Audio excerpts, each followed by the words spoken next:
आज आपल्या सर्वांच्या आशीर्वादानं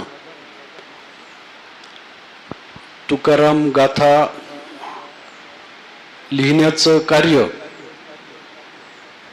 मागच्या वर्षी आपल्याला आज्ञा देण्यात आली। आपले संत श्रेष्ठ आदरणीय हरिभक्तपरायण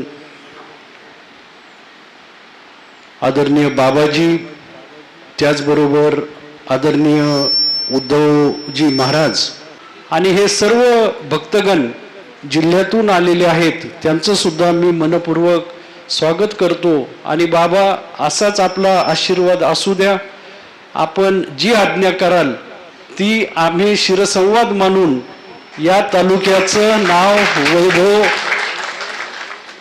हे ज्याप्रमाणे या पूर्वीच्याही अनेकांच्या योगदानातून जिल्हा आणि राज्यभर झालेला आहे आणि ही एवढी पवित्र भूमी आहे की संत महात्म्यांचा आशीर्वाद जर प्राप्त झाला तर त्यांचा आशीर्वाद हे परीस असतं आणि परीसाचा स्पर्श जर लोखंडाला झाला तर त्याचं सोनं होतं। त्याच पद्धतीने बाबाजी, तुमचा हात आमच्या डोक्यावर जर असेल तर आमच्या हातून जे काही कार्य आपण घेऊ।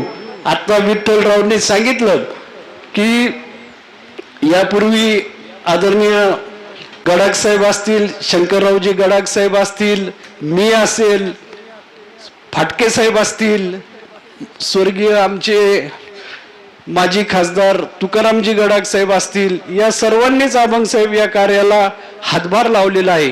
आणि स्वर्गीय मारुतरावजी घुले पाटील साहेब आणि स्वर्गीय बन्सी महाराज तांबे यांचे जे जिव्हाळ्याचे संबंध होते त्याचा सुद्धा उल्लेख या ठिकाणी अभंग साहेबांनी केला।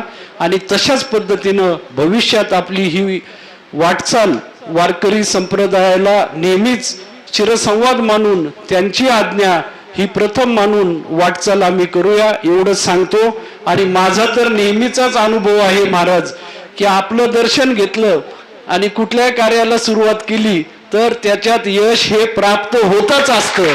सगळ्यांच्या आशीर्वादानं, सगळ्यांच्या सहकार्याने पवित्र काम जे आपल्याला हाती घ्यायचं त्याच्यामध्ये सुद्धा या संत महात्म्यांच्या आशीर्वादानं निश्चितच आपल्याला यश मिळेल। एवढं कष्टाचं काम आहे। उद्धव महाराजांनी आज्ञा दिली